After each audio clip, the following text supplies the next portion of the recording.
शाळा हळूहळू वाढत होती. इयत्ता पहिली, दुसरी, तिसरी, चौथी अशा इयत्ता पुढे जात होत्या आणि तुकड्याही वाढत होत्या.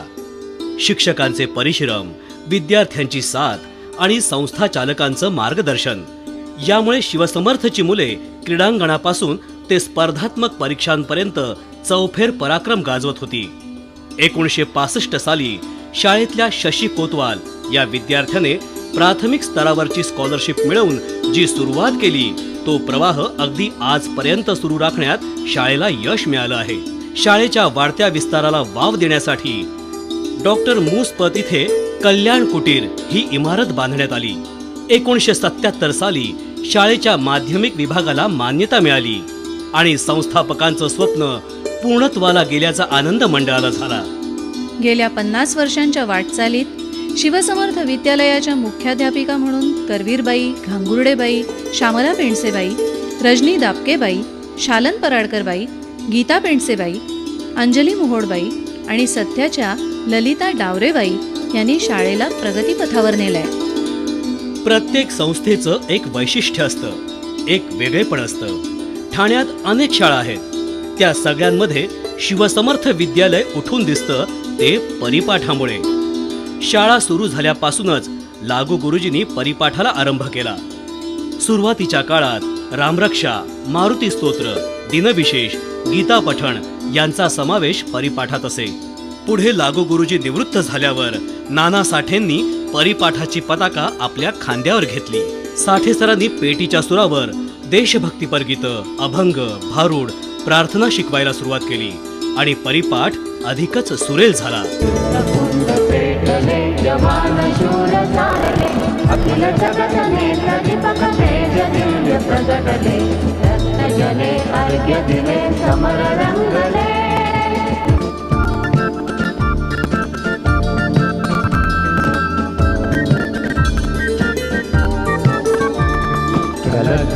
कदम उठाओ, सोच कर चलो, विचार कर चलो, राह की मुसीबतों से प्यार कर चलो.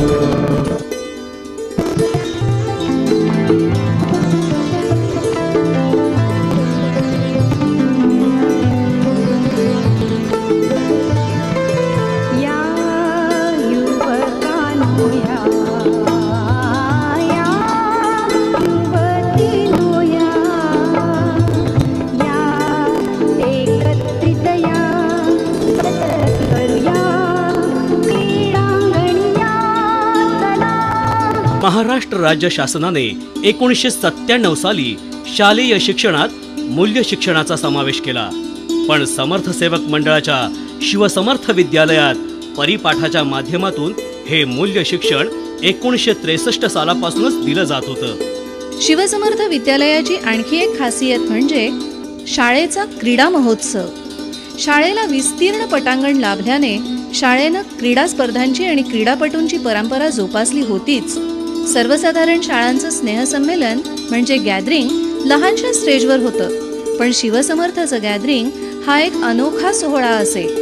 शाळेतल्या प्रत्येक विद्यार्थ्याला सहभागी होता यावं म्हणून या क्रीडा महोत्सवात वेगवेगळ्या सामुदायिक कवायती संगीताच्या तालावर घेतल्या जातात. एकाच वेळी शेकडो विद्यार्थ्यांकडून सादर होणारी ती नयनरम्य प्रात्यक्षिकं पाहणाऱ्यांना थक्क करीत असत. डंबेल्स, झांजा, लेझिम, रिंग, डफली, रिबिन, झेंडे अशा गोष्टींचा वापर करून बँडच्या तालावर होणारी ती प्रात्यक्षिकं बघायला ठाणेकर गर्दी करीत असत. शिवसमर्थ विद्यालयाच्या जडणघडणीत अनेकांचा वाटा महत्वाचा आहे. त्या सर्वांचा नामोल्लेख शक्य नसला तरीही या शाळेविषयी बोलताना नि. गो. पंडितराव सर, तात्या साठे, नाना साठे, लागू गुरुजी, स. बी. कुलकर्णी, मनोहर देशपांडे जे आज आपल्यात नाहीत, तसेच श्री प्रभाकर हजारे यांच्याविषयी कृतज्ञता व्यक्त केल्याशिवाय पुढे जाताच येणार नाही. या सर्वांनी अत्यंत आपुलकीने आणि मनापासून शिवसमर्थ विद्यालयाला परिपूर्ण बनविण्यासाठी परिश्रम घेतले. त्यांनी या शाळेच्या इवल्याशा रूपाला आपल्या तत्वांचं, कृतीचं आणि संस्कारांचं खतपाणी घालून वाढवलं.